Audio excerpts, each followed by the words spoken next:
ஏ இளவெடுத்தவன செத்த பயல. ஏங்க திட்டுறிய? இல்ல நீல நல்லா இருப்பியா? இல்ல எங்க திருப்பினாலும் சரி திருப்பி திருப்பி நம்மளே அடிக்கிறது சோழியா போயிடுச்சு. ஆமா உரண்டு எழுத்துட்டே இருக்கான். கிட்னியை கொடுன்னா நாங்க அப்புறம் நம்ம மூளையை கலத்தி அடிப்போம் பாத்துக்கோ. ஒரு கிட்னியை கொடுத்தாச்சு. ஆமா இன்னொரு கிட்னி. கொஞ்சம் கூட உனக்கு மனசாட்சியே கிடையாதா? இப்படி பண்ணிட்டியா? பேதில போத உனக்கு. நான் மோடியை தான் சொல்லுதேன். கொஞ்சம் கூட ஈவிறக்க வேண்டாம். கூச்சநாச்சுன்னு ஒண்ணு இருக்கு தெரியுமா? ஒரு தப்பு செய்யறா ஒருத்தனுக்கு ஒரு கூச்சநாச்சு இருக்கும், நாம ஏதோ தப்பு பண்ண போறோம்னு. அந்த மாதிரி எந்த கூச்சநாச்சமும் இல்லாம கொஞ்சம் கூட கூச்சநாச்சம் இல்லாம ஏமாத்துறாங்க. இப்போ உங்க வீட்டுல இருக்கு, உங்க வீட்டுல ஒருத்தன் நல்லா சம்பாதிக்கான், நாட்டுக்காக வீட்டுக்காக உழைக்கிறான். இன்னொருத்தன் ஊதாரிப்ப என்ன மாதிரி இருக்கான்னு வச்சுக்கீங்களேன். நீங்களா இல்ல சரி விடுங்க, ஒரு பேச்சுக்கு சொல்லுதேன் கேட்டுக்கோ சரியா? ஒரு ஊதாரிப்ப நானு உன் சம்பளத்தை எடுத்து எனக்கு கொடுத்துட்டு நான் வீட்டுக்கு வரும்போது டே அயோக்கிய ரஸ்கல மிச்சம் மீதி 20 ரூபா அதையும் கொடு அப்படின்னு புடுங்கினா எப்படி இருக்கும்? பழைய சோறை சாப்பிடு, பழைய சோறை சாப்பிடு. அங்கிட்டு பார்த்தா அவனுக்கு ஸ்விக்கிலையும் சொமேட்டோலயும் பிரியாணி லெக் பீஸோட. அப்ப எனக்கு எப்படி இருக்கும்? 65 ஆமா அந்த மாதிரிதான். இப்போ ஒண்ணு பிரச்சனையா கிளப்பிடுறாங்க. அந்த பிரச்சனையா நம்ம முதல்வர் என்ன செஞ்சிட்டாரு, யாரு ஸ்டாலின் இப்பவே தூக்கி அடிச்சிட்டாரு. என்ன பிரச்சனை அப்படின்னா பாராளுமன்றம் சொல்லாதீங்க, நாடாளுமன்றம் சொல்லுங்க. சரி அவங்க பாறையை ஆள்றாங்க, நாட்டை தான் ஆள்றாங்க. நம்ம வெள்ளக்காரன் காலத்துல அவன் பாறை ஆண்டுகிட்டு இருந்தான், பாராளுமன்றம் இப்ப நாட்டை ஆள்றாங்க. பாயிண்ட் இல்ல, நீ சயின்டிஸ்ட் நிரூபிச்சிட்டல. நாடாளுமன்றம் தொகுதிகள், ஆமா தொகுதிகள் வரையறுக்கிறது அப்படிங்கிற இடத்துல வந்து மறுவரையறை தொகுதி மறுவரையறை அப்படிங்கிறது ஒரு பெரிய வெடிகுண்டையே வந்து வச்சிருக்காங்க. அதைத்தான் இன்னைக்கு பேச ஸ்டாலின் வந்து அதுக்கு வந்து ஒரு அறிவிப்பு கொடுத்துட்டாரு, இந்த மாதிரி எல்லாம் பண்ணக்கூடாதுன்னு. என்ன மேட்ரு? நாடாளுமன்ற தொகுதி மறு சீராய்வு அப்படின்னா என்ன, அது எப்படிலாம் வந்துச்சு, அடுத்து இதனால நமக்கு என்ன பிரச்சனை, தமிழ்நாட்டுக்கு. அதான் அந்த ஒழுக்கமா வேலை செஞ்சு இது பண்ணலாம் பத்தியா, அந்த பயலுக்கு பாவத்தை எண்ணத்தெல்லாம் இவங்க வந்து செலுத்துறாங்கன்னு பாருங்களேன். அதைத்தான் இன்னைக்கு நம்ம பேச போறோம். திருநெல்வேலியிலே தமிழ்லயே பேசணும், கோயம்புத்தூர்காரங்க கோபப்பட்டுருவாங்க. அதனால நான் நார்மலா நம்ம ஊருக்கே வந்துடுறேன், நம்ம சென்னைக்கே வந்துடுறேன். அதாவது என்ன அப்படின்னா 1951 மக்கள் தொகை கணக்கெடுப்பின்படி அப்போ வந்து ஒரு தொகுதிக்கு வந்து 7,30,000 பேர் அப்படின்றத ஒரு தொகுதிக்கு உரிய ஒரு அளவா வச்சு அப்போ வந்து 494 தொகுதி அப்படின்றத ஒரு பார்லிமெண்ட் தொகுதிக்கு வந்து 7,30,000 பேர் இருந்தாங்கன்னா அது ஒரு பார்லிமெண்ட் தொகுதி. ஆமா, அங்க ஒரு தொகுதி போயிட்டாங்க. ஆமா அப்படின்னு சொல்லி வரையறுத்தாங்க. 494 தொகுதி இருந்தது. எலெக்ஷனும் நடந்தது. 1952 தேர்தல். 1961 தேர்தல்ல பாத்தீங்க அப்படின்னா 8,40,000. அத வந்து இன்னும் கொஞ்சம் மக்கள் தொகை கூடி இருக்குது. அதனால 8,40,000 அப்படின்னு சொல்லி 522 தொகுதி அப்படின்றத வந்து வரையறுக்கிறாங்க. இன்னும் கொஞ்சம் கூடுதலா தொகுதியும் கூடி வந்துருச்சு. அப்போ அடுத்தது 1971 ஒவ்வொரு 10 ஆண்டுகளுக்கு ஒரு தடவை மக்கள் தொகை கணக்கெடுப்பு செய்யணும் அப்படின்னு சொல்லி தொகுதியை கூட்டணும். ஆமா, தொகுதி கூட்டணும் அப்படின்னு சொல்லி 1971 மறுபடியும் அடுத்தது மறுவரையறை செய்யறாங்க. அப்போ வந்து 10,10,000 பேர் ஒரு தொகுதிக்கு அப்படின்னு சொல்லி வரையறுத்து 543 இன்னைக்கு இருக்கிற இந்த நம்பர் வந்து அப்பதான் 1971. ஆமா, அதுக்கப்புறம் தான் ஒரு பிரச்சனை வருது. என்ன அப்படின்னா மக்கள் தொகையை குறைக்கணும் அப்படின்னு சொல்லி 60ல இருந்து நம்ம சொல்லி 50ல இருந்து சொல்றோம். ஃபேமிலி பிளானிங், குடும்ப கட்டுப்பாடு அப்படின்றத செஞ்சிருக்காங்க. யாரெல்லாம் குடும்ப கட்டுப்பாடு எல்லா மாநிலத்தையும் முன்னெடுத்தாங்க. ஆமா ஆமா. அப்ப என்ன சொன்னாங்க அப்படின்னா நிறைய குழந்தைகள் பெத்துக்கிறதுனால நமக்கு வந்து குடும்பத்துல நிறைய வறுமைகள் இருக்குது. 10 பிள்ளை 12 பிள்ளை எல்லாம் பெத்துப்பாங்க. எங்க தாத்தா கூட பிறந்தவங்க எல்லாம் 10 பேர் 15 பேர்னு சொல்லுவாங்க. அப்படி அதுக்கப்புறம் வந்து இப்ப எங்க அப்பா காலத்துல 6 பேர் 7 பேர்னு வந்து இப்ப நம்ம காலங்கள்ல 2 பேரு என்ன சொல்லுவாங்க அப்படின்னா முதல்ல நமக்கு இருவர் நமக்கு இருவர் நாங்க சொல்லுவாங்க. ஒன்று பெற்றால் ஒளிமயம், அதிகம் பெற்றால் அல்லல் மயம் அப்படின்னு சொல்லி ஒரு முக்கோணம் போட்டு சிவப்பு கலர்ல பெயிண்ட் அடிச்சு உங்களுக்கு எல்லாம் காட்டுவாங்க. மக்களே அமைதியாகுங்கள், ஆமா பொறுமை நிதானமா இருங்க அப்படின்னு சொல்லி நம்ம வந்து குறிப்பா நம்ம தமிழ்நாடுலாம் இவங்க 1971 சொல்றதுக்கு முன்னாடி 1965லயே நம்ம வந்து இந்த ஃபேமிலி பிளானிங் பிரச்சனை பிளானா தான் உணர்ந்து 67ல அண்ணாதுரை அதான் அந்த விசு வந்து வேட்டி கட்ட ஆரம்பிச்சு பேண்ட மறந்துட்டு வேட்டி கட்ட ஆரம்பிச்ச காலத்துல இருந்து அப்போ தீவிரமா கரெக்டா ஃபாலோ பண்ண ஆரம்பிச்சு தீவிரமா மக்கள்கிட்ட பிரச்சாரம் செய்து குடும்ப கட்டுப்பாடு செய்யுங்க. ஆனா இந்த யூபி எம்பி காரணம் இல்ல, ஏய் நீ என்னமும் சொல்லிட்டு போடா, என் பொண்டாட்டி என் உரிமை என் குழந்தைன்னு அவனும் அதை பத்தி கண்டுக்கல சொல்ல. அவங்க என்ன சொல்றாங்க அப்படின்னா இது வந்து பகவான் கொடுக்கறது, பகவான் என்ன கொடுக்குறாரோ கடவுள் கொடுக்கறத நம்ம வாங்கிக்கிறோம். என்னங்க 10 பிள்ளை பத்து வச்சிருக்கீங்க, ஆண்டவன் கொடுத்தான், ஏன் சோத்துக்கு வெளியில அவர்களுக்கு வந்து அந்த அந்த விஷயத்தோட சீரியஸ் என்ன தெரியுமா சொல்லுவாங்க, ஏங்க சோத்துக்கு கஷ்டப்படுறீங்களே, குசேலனுக்கு 27 பிள்ளை, அவருக்கு உதாரணத்துக்கு கிருஷ்ண பரமாத்மா அளக்கலையா, படி அளக்கலையா? ஆக வந்து இப்படி மக்கள் தொகையை வந்து கட்டுப்படுத்துறது அப்படிங்கிறதுல அங்க ஒரு பெரிய பிரச்சனை இருந்தது. மிக முக்கியமான காரணம் மதம் சார்ந்த சிந்தனை, மதம் சார்ந்த சிந்தனை, எதிர்காலம் குறித்த அந்த ஆட்சியாளருக்கு இல்லாத கூர்நோக்கு இல்லாம விஷன் இல்லைங்கிறது மட்டும் இல்ல, அதுக்கு பின்னாடி ஒரு விஷமும் இருக்குது. அது என்ன அப்படின்னா, பிஜேபி இந்து மகாசபை போன்றவர் என்ன சொன்னாங்க தெரியுமா, குடும்ப கட்டுப்பாடு திட்டத்தை முஸ்லிம்கள் ஏத்துக்கல பாருங்க, அவங்க வதன்னு பிள்ளைகளை பெத்து போடுறாங்க, இப்படியே போச்சுன்னா கொஞ்ச நாள்ல முஸ்லிம்களோட எண்ணிக்கை பெருகிறோம், இந்துக்களோட எண்ணிக்கை குறைஞ்சிரும், நாடு பாகிஸ்தானா மாறிடும் இந்த ஊர்ல. இப்போ நீங்க அதனால இந்துக்களே நிறைய புள்ள பெத்துக்குங்க. இஸ்லாமியர்கள் இப்பவும் பாத்தீங்கன்னா இப்ப யார் வீட்டுல, நம்ம வீட்டுல எப்படி 5-7 பிள்ளைகள் பெத்து போட்டோமோ அதே சமயத்துல இஸ்லாமியர் வீட்டு குழந்தைங்களும் இப்படிதான் இருந்துச்சு. இப்ப பாத்தீங்கன்னா எல்லா இஸ்லாமிய வீட்டு குழந்தைங்களையும் 2 குழந்தைகள் நான் மேக்சிமம் அதிகமா வச்சிருக்காங்க. ஏன்னா இது வந்து வெறுமனே மதம் சார்ந்து இருந்தாலுமே எல்லாருக்குமே எதிர்காலம் குறித்து ஒரு பயம் இருக்குது. இந்த குழந்தைகளை நம்ம எப்படி வளர்த்தெடுக்க போறோம், ஏன் அதிகமா இருந்தா என்னென்ன பிரச்சனை, அதை வளர்க்கறதுல எவ்வளவு கஷ்டம், 2 பேருமே வேலைக்கு போறது இருக்குது, எப்படி கவனிக்கிறது, இப்படிலாம் உணர்ந்து நம்ம ஒரு வழியா செட் ஆயிட்டோம். ஆமா, அப்ப சங்கிகள் எங்கெல்லாம் பிரச்சாரம் செய்து இந்த மாதிரி ஏற்கனவே விழிப்புணர்வு இல்ல, கல்வி இல்ல, பொருளாதாரம் குறித்த ஒரு விஷன் இல்ல, எதிர்காலம் குறித்த ஒரு பார்வை இல்ல, ஆட்சியாளர்களுக்கு அந்த கண்ணோட்டம் இல்ல, மத ரீதியான சிந்தனை, விஷம கருத்துக்கள் மூலமாக அங்க மக்கள் தொகை குறைக்கிறது அப்படின்றது அப்படியே இருந்துருச்சு. தமிழ்நாட்டுல நம்ம கஷ்டப்பட்டு வேலை செஞ்சு குறைக்கிறோம். இப்போ என்ன பிரச்சனை வருது, 71 இருந்து 81க்கு போகும்போது மக்கள் தொகை வந்து தமிழ்நாட்டுல குறையும், தென்னிந்தியாவுல குறையும், வட இந்தியாவுல அதிகமாகுமே, அப்ப என்ன பண்றது அப்படின்னு ஒரு பெரிய பிரச்சனை. 1976ல எமர்ஜென்சி பீரியட் போயிட்டு இருக்கும்போது இந்திரா காந்தி வந்து ஒரு சட்ட திருத்தம் கொண்டு வராங்க, 42வது சட்ட திருத்தம். அதுல என்ன சொல்றது, அது ஒரு மினி அரசியலமைப்புன்னே சொல்லுவாங்க. அந்த இடத்துல இவங்க என்ன கொண்டு வராங்க அப்படின்னா, இது வந்து பெரிய பிரச்சனை, இந்த மக்கள் தொகை வரையறை மூலமாக பார்லிமெண்ட் சீட்டை வந்து நம்ம வரையறை பண்றதுல பிரச்சனை இருக்கு, இது ஒரு 25 வருஷத்துக்கு இன்னும் விட்டுருவோம். ஆமா, இப்ப நாடே வறுமையில இருக்குது, இந்த வறுமையில இருந்து மீட்டு கொண்டு வருவதற்கு தென்னிந்தியா ஒரு வேலையை செய்யுது, மக்கள் தொகையை கட்டுப்படுத்துற வேலையை செய்யறாங்க. அப்ப அதை என்கரேஜ் பண்ணும் விதமாக அதனால என்ன பண்ணணும் அப்படின்னா, அந்த மக்கள் தொகை அந்த இதை வந்து 71ல இருந்து பண்ணிக்கலாம், 25 வருஷத்துக்கு தள்ளி போடலாம், அப்புறம் பாத்துக்கலாம்னு சொல்லிட்டாங்க. அதன் காரணமாக அந்த 543 அப்படின்றது அப்படியே இருக்குது. அதுக்கப்புறமா 2002ல வாஜ்பாய் அரசு வருது, அதுல டிஎம்கேவும் இருக்குது. அந்த நேரத்துல அவங்க மறுபடியும் என்ன செய்யறாங்க அப்படின்னா, இல்ல இந்த வரையறை வந்து இப்போ பண்ணாலும் அது பிரச்சனை தான். ஆமா, இதே பிரச்சனையை சொல்லி ஏற்கனவே இதுக்காக தான் நாங்க மாத்தி வச்சிருந்தோம், அதனால நீங்களும் செய்யுங்க. அன்னைக்கு பிஜேபி கவர்மெண்ட் வந்து ஒரு பலவீனமான கவர்மெண்டா இருந்தது, திமுகவுடைய தயவு இருந்த காரணத்தினால நம்ம கொஞ்சம் ஏறி அடிச்சோம். அப்போ அதனால நம்ம சொல்றதெல்லாம் கேட்டாங்க, செஞ்சு கொடுத்தாங்க. அதன் காரணமாக மறுபடியும் இன்னொரு 25 வருஷத்துக்கு அவங்க அதை 2024-23 பேரணியில 2024 பேரணியில அமித்ஷா என்ன சொல்றாரு அப்படின்னா, 2026 நாங்கள் பாராளுமன்ற மறுசீராய்வு அமைப்பை நாங்க இது பண்ணி மறுபடியும் இந்த பார்லிமெண்ட் தொகுதி, ஒரு ஸ்டேட்டுக்கு எத்தனை தொகுதி இருக்குதோ அதை நாங்க மாத்துவோம் அப்படிங்கிறாங்க. சரி, இப்ப மாத்தினால என்ன பிரச்சனை நம்ம கேட்கலாம். அதுலதான் பெரிய பிரச்சனையே வருது. என்ன அப்படின்னா, இப்படி மாத்தும் போது தமிழ்நாட்டுல இப்ப 39 சீட் இருக்குது, புதுச்சேரி சேர்த்து 40ன்னு வச்சுக்கோங்களேன். 40 பேர் நம்ம பேசிட்டு இருக்கும் போது அவன் வந்து நம்மள வந்து அந்த போக்கு காட்டிட்டு இருக்கிறான். ஆனா இந்த மறுசீராய்வு முறை வைக்கும் போது அவங்களோட தொகுதிகள் வந்து அதிகமாகுது. யூபி, ராஜஸ்தான், மத்திய பிரதேசம், பீகார், இந்த மாதிரி ஒரு சின்ன கணக்கு. இதே 543 நம்பர் அப்படின்னு வச்சுக்கிட்டோம் அப்படின்னா கூட இன்னைக்கு தென்னிந்தியாவுக்கு 130 சீட்டுகள் இருக்குது நாடாளுமன்ற தொகுதி, சவுத் இந்தியா முழுக்க. ஆமா, அப்ப அதை வந்து என்ன ஆயிரும் அப்படின்னா 102 குறைஞ்சிரும். ஒவ்வொரு ஸ்டேட்டுக்கும் அதாவது தமிழ்நாட்டுக்கு 8 சீட்டு குறையுது, ஆந்திராக்கு 8 சீட்டு குறையுது, கேரளாக்கு 4 சீட்டு குறையுது. இந்த சீட்டு குறையுது என்ன அப்படின்னா, இப்போ 10 லட்சம் பேருக்கு ஒரு தொகுதி அப்படிங்கிறத இவன் வந்து 15 லட்சம் பேருக்குன்னு மாத்துவான். மக்கள் தொகை கூட்டி இருக்குல்ல, அப்படி 15 லட்சம் பேருக்குன்னு மாத்தும் போது ஆட்டோமேட்டிக்கா அதோட ரேசியோ வந்து குறைஞ்சிடும். அப்படி நம்ம குறைஞ்சிரும், ஏன்னா நம்ம மக்கள் தொகை வந்து கம்மியா தானே இருக்கிறோம். ஆமா, அங்க எங்கள் அதிகமாகுதுங்கிற அப்படின்னா ஊபி, மத்திய பிரதேசம், ராஜஸ்தான், இந்த மாதிரி மாநில, பீகார் எல்லாம் இன்னும் அதிகமாகுது. ஆக இது ஒரு பெரிய அபாயம் அப்படின்னு. இதுல இன்னொரு பிரச்சனை என்ன அப்படின்னா, 2026 மக்கள் தொகை கணக்கெடுப்பு வரும். அப்படி வந்தது அப்படின்னா அதோடைய பாதிப்பு இன்னும் பெருசு. ஏன்னா பாப்புலேஷன் இங்கேக்கு அங்கேக்கும் பெரிய அளவுல போயிடுச்சு. அப்ப என்ன ஆகும், இப்ப நமக்கு வந்து இப்போ இருக்கிற நாடாளுமன்ற தொகுதிகளில் மொத்தம் 23.74%.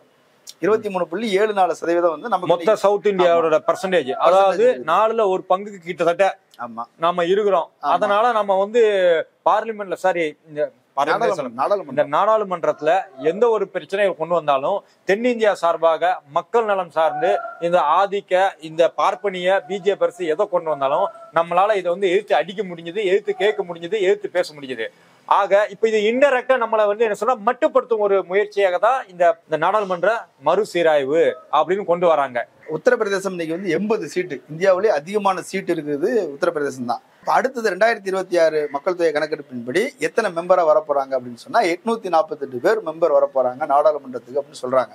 இன்னும் சொல்ல போனா அவங்க 888 சீட்டு போட்டு வச்சிருக்காங்க. அது புதிய பாராளுமன்ற கட்டத்துல 888 சீட்டு ட்ரிபிள் 8 ஏதோ ராசி நம்பர் போல ஏதோ போட்டு கெட்டியே வச்சுட்டான். அதாவது நாங்க இதை கொண்டு வருவோம்டான்னு ஃபியூச்சருக்கு பிளான் பண்ணி இது பண்ணிட்டாரு. ஆனா 8ன்றது விளங்காதுன்னு சொல்றாங்க. விளங்குமா விளங்காது? அது விளங்குமோ விளங்குதையோ நமக்கு தெரியல. 8 விளங்குமோ விளங்கும் தெரியாது.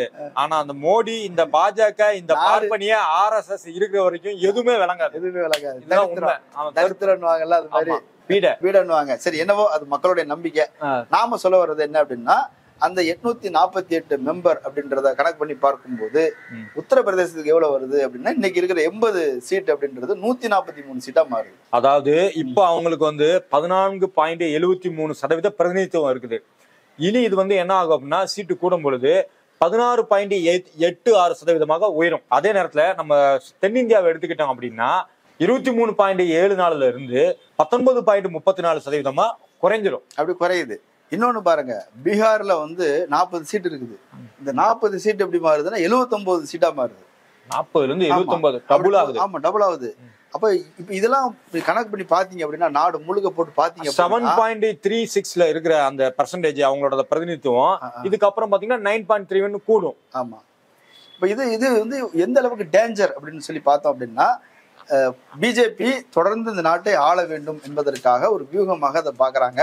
அவங்களுக்கு வந்து தெற்கு அவசியம் இல்லை, வடக்கில் மட்டும் ஜெயிச்சா போதும். அதாவது தெற்கு அவசியம் இல்லை, வடகிழக்கு அவசியம் இல்லை. ஆமா, சரியா?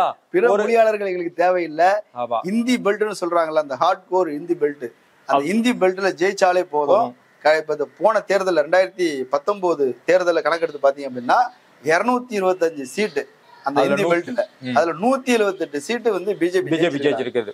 அப்ப கிட்டத்தட்ட 80% அடிச்சுட்டு வந்துட்டாங்க அப்படின்னா, இந்த இதே ஸ்டேட்ஸ்கள்ல இந்த சீட்டு விகிதம் கூடும் பொழுது, இந்த பிரதிநிதித்துவம் கூடும் பொழுது, அந்த 10 ஸ்டேட்ல மட்டும் அவங்க ஜெயிச்சா போதும்.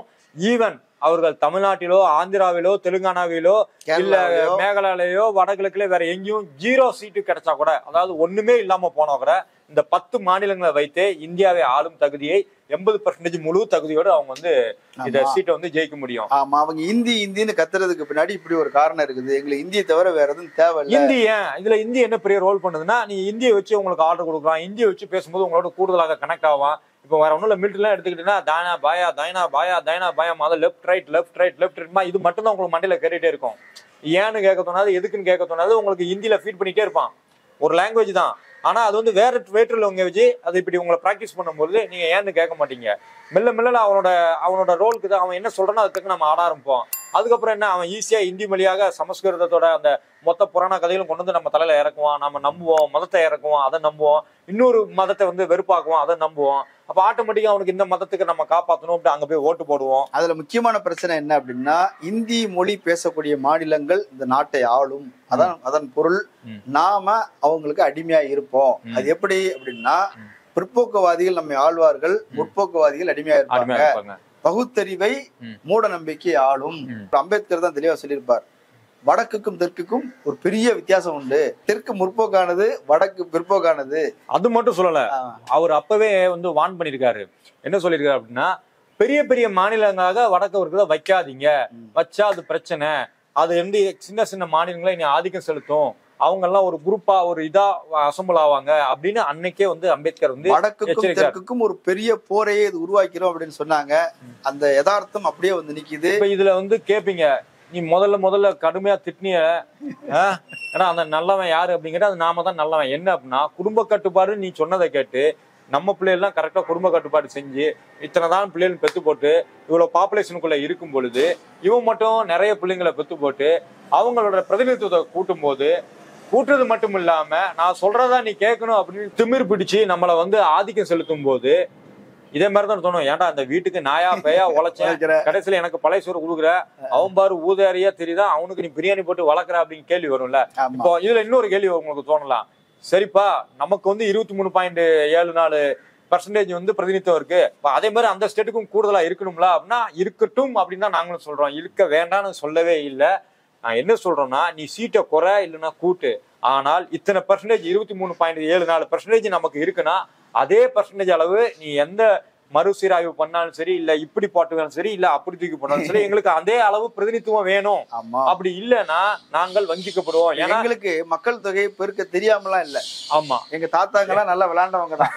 அப்பாக்கள் தான் கொஞ்சம் கண்ட்ரோலா இருந்தாங்க, நாங்க இன்னும் கொஞ்சம் கண்ட்ரோலா இருக்கோம். இதுக்கு இந்த நாட்டுக்கு நாங்க சுமையாயிடக்கூடாது, உங்களுடைய பாரத்தை நாங்க குறைச்சிருக்கிறோம், நீங்க என்ன பண்றீங்க எங்களுக்கு பாரத்தை தூக்கி தலையில வைக்கிறீங்க.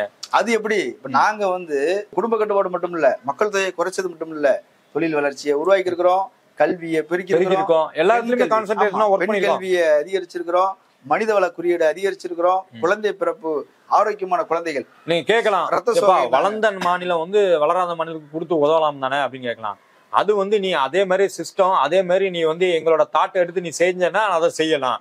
நான் கொடுக்குற காசு எடுத்து மகா கும்பமேளான்னு மகா மோசடி பண்ணிட்டு இருந்தேன்னா எப்படிங்க ஏத்துக்க முடியும்? ஆமா, நீங்க கும்பமேளா நடத்துறது மட்டும் இல்ல, அங்க பெரிய பிரச்சனை என்ன அப்படின்னா, அது நீங்க கொடுத்துக்கிற நிதி வந்து கீழே போய் சேரவே பண்ணது. இப்ப நாம அவங்களுக்கு கொடுக்க கூடாதுலாம் சொல்ல, இத்தனை வருஷம் கொடுத்தல்லையா என்ன ஆச்சு? இப்போ ஒரு சின்ன கணக்கு சொல்றேன். 1950, 1960 இந்த 2 காலகட்டத்திலயும் இந்த மக்கள் தொகை கணக்கெடுப்புல இருந்து வந்த ரிசல்ட் என்ன தெரியுமா? உத்தரப்பிரதேசத்தை விட பீகாரை விட தமிழ்நாடு பின்தங்கி இருந்தது. ஆமா, ரொம்ப வடக்கு வாழ்கிறது தெற்கு தேய்கிறது அப்படின்னு முழக்கமே வச்சாங்க. நீங்க உங்களுடைய நிதி எல்லாம் அங்கதான் போய் கொட்டினீங்க. அப்பதான் கொட்டினீங்க, இப்பவும் கொட்டுறீங்க. தொழில்துறையா, கம்பெனிகளா, பெல் நிறுவனமா அங்கேயே ஆரம்பிங்க அப்படின்னு ஆரம்பிச்சீங்க. இத மாதிரி விவசாயத்துக்கு செலவு, அணை கட்டுறதா, எல்லாத்தையுமே வடக்கதான் போய் கொட்டினீங்க. அப்படி இருந்தும் அங்க ரிசல்ட் வரல. என்ன காரணம்? அங்க சமூக நீதி கொள்கை பின்பற்றப்படல. அது போக இந்தி இருந்தும் இங்க இந்தி இல்லாமலேயே, இருமொழி கொள்கையை வச்சுட்டு இந்தி இல்லாமலேயே நாங்க ஏறி அடிச்சோம், ஏறி விளையாண்டோம், உழைத்தோம், உயர்வு பெற்றோம். ஒரு புளிய கூட்டு வந்து ஒரு குண்டுலுக்கு அடைச்சு வச்சு அதுக்கு வந்து ஒரு இதை நீங்க கட்டளை கொடுத்து ஒரு தமிழ்ல அதுக்கு தமிழே தெரியாது. நீங்க பேசி பேசி ஆர்டர் கொடுக்கும்போது அது பழகும். பழகி இப்ப பாருங்க, இன்னைக்கு இருக்கிற பீகார் மக்களாகட்டும், ராஜஸ்தான் மக்களாகட்டும், அதெல்லாம் அந்த மாதிரி ஒரு டைகரா இருந்தவங்க தான். கடைசியில இப்ப என்ன ஆகி போச்சு, பஞ்சாபி எல்லாம் கேட்கணுமா, அவங்களே இந்திக்கு வந்து பழக்கப்பட்டுட்டாங்க, சாஞ்சிட்டாங்க, படுத்துட்டாங்க, கூண்டில் அடைக்கப்பட்ட புலியா. அந்த மாதிரி நீ ஹிந்தி நமக்கு வரும்போது, சமஸ்கிருதம் உள்ள வரும்போது நாமளும் இது போல அவர்களுக்காக பழக்கப்படுவோம். அப்போ அவன் என்ன சொல்றானோ, ஏன்னா அவன் தான் ஹிந்தி கத்து கொடுத்தான், அவன் தான் லாங்குவேஜ் கொடுத்தான், அவன் தான் நமக்கு எஜமானா, நம்ம ஆட்டோமேட்டிக்கா மண்டல ஏத்த ஆரம்பிப்போம். இப்போ அவன் என்ன சொன்னாலும் நம்ம கேட்க ஆரம்பிப்போம். நமது உரிமைகள் ஏற்கனவே நம்மளை சுரண்டதுக்கு பார்த்துட்டு இருக்கான். நம்மள ரொம்ப தோல் மேல கை போட்டு நம்மளை தூக்கிட்டு போவோம். எங்க சீராட்டி வளர்க்கறதுக்கா கிடையாது. ₹1 எங்கள்ட்ட இருந்து வாங்கிட்டு 29 காசு எங்களுக்கு திருப்பி கொடுக்குற. எங்களுக்கு ₹1 நீ தரலனாலும் பரவாயில்ல. ஆனா அவங்கள்ட்ட இருந்து ₹1 வாங்கிட்டு நீ ₹7 கொடுக்குற, ₹4 கொடுக்குற. இல்ல இப்ப உத்தரப்பிரதேசத்துக்கு அங்க ₹1 வாங்கிட்டு ₹2.74 கொடுக்குறாங்க. அடையப்பாங்கிற மாதிரி இருக்கிறதுக்குள்ள பீகாருக்கு அங்க ₹1 வாங்கிட்டு ₹7 கொடுக்குறான். நீ அதாவது டபுள் என்ஜின் சர்க்கார் அப்படின்ட்டு உன்னோட ஆட்சி நடத்துற இடத்துல எல்லாம் காசை இறக்குற. நீ எதுக்கு இறக்குறேன்னு தெரிய மாட்டேங்க. எலெக்ஷன் கமிஷனுக்கு இறக்குறியா இல்ல அந்த ஊர் மக்களுக்கு இறக்குறேன்னு தெரியல. 13 பாலம் பீகார்ல உடஞ்சு விழுந்துருக்குது. இவங்க இறைச்ச காசு, இவங்க பாலம் போடுற, ரோடு போடுறேன்னு சொல்லி அதுல பெரிய ஊழல் பண்ணி வச்சிருக்காங்க. நம்ம சொல்ல வர்றது என்னன்னா, அது அந்த மக்களுக்கு போய் சேர்ந்திருந்தா பரவாயில்ல, விவசாயிகளுக்கு போய் சேர்ந்திருந்தா பரவாயில்ல, கூலி ஏழை விவசாயிகள் நிறைய பேர் இருக்கிறாங்க, அவங்களுக்கு போய் சேர்ந்திருந்தா பரவாயில்ல, சரி இலவச அரிசியாவது கோதுமையாவது போடப்பா, பருப்பாவது கூடப்பா, அவங்க பருப்புல உப்பு தொட்டு சாப்பிட்டுக்கிட்டு இருக்கிறாங்க, உருளைக்கிழங்காவது கொடுப்பான்னு சொல்றோம். நீ அதெல்லாம் செய்யல. அதுக்கு பதிலாக என்ன செஞ்சுட்டு இருக்கிற? கோயில் கட்டுறது, ஏர்போர்ட் கட்டுறது, கோயிலை சுத்தி ரயில்வே ஸ்டேஷன் போடுறது, ராமர் கோயிலுக்கு கூழ் ஊத்திக்கிறோம், கர சேவை செய்ய வாருங்க. 50,000 கோடி ரூபாய் அயோத்தியில மட்டுமே செலவு பண்ணிருக்காங்க. இது வந்து எந்த வகையில நியாயமானது? ஆமா, நீ தொழில் வளர்ச்சிக்கு உகந்தது. இப்ப நிதி எல்லாம் அங்க போய் கொட்டுறீங்க. இன்னொரு பாருங்க, இந்த குழந்தை பிறப்பு விகிதம்னு ஒண்ணு இருக்குது. குழந்தை பிறப்பு விகிதம் அதுல வந்து நீ எடுத்து பாத்தீங்க அப்படின்னு சொன்னா, தேசிய சராசரி அப்படிங்கிறது 2.1. அதை நாம வந்து 1.8க்கு வந்துட்டோம். ஆமா, 2.1ங்கிறது என்ன அப்படின்னா, ஒரு நபர் ஆணும் பெண்ணும் ஒரு திருமணமான ஒரு ஜோடி குழந்தை பெற்றுக்கிற அளவு என்ன, 2.1 குழந்தை அப்படிங்கிற மாதிரி ஒரு கணக்கு வருது. ஆனா தமிழ்நாடு என்ன தேசிய சராசரியை விட குறைவாக நம்ம 1.8 அப்படிங்கிற அளவுக்கு வந்துட்டோம். சோ 2 குழந்தைக்கும் கீழே. ஆனா அவங்க இப்பதான் இதுக்கு வந்து எய்ம் பண்ணிட்டே இருக்கிறாங்க. அவங்க வரும்போது நம்ம 1.3க்கு போயிருவோம். இல்ல இப்ப அவங்க வந்து இப்ப ஊபி எப்படி இருக்குது அப்படின்னு சொன்னா 2.4 அந்த லெவல்ல இருக்கிறாங்க. பீகார் போனீங்கன்னா 3. அவங்களுடைய சராசரிங்கிறது அவங்களும் குறைச்சிதான் வந்திருக்கிறாங்க. குறைச்ச அளவே அங்க வந்து 3, ஊபியில 2.4. அப்ப அவங்க குறைக்கவே மாட்டாங்களா? குறைப்பாங்க. குறைச்சி 25 வருஷம் கழிச்சு இன்னொரு 2050 எடுத்து பாத்தீங்க அப்படின்னா அவங்க வந்து நம்ம நம்பருக்கு வந்துருவாங்க. 1.8ன்னு வந்துருவாங்க. அந்த நேரத்துல நாமளும் குறைஞ்சிருப்போம்ல. 1.3 நாம 1.3க்கு போயிருப்போம். 1.25 குழந்தை அப்படிங்கிற மாதிரி நம்ம வந்திருப்போம்.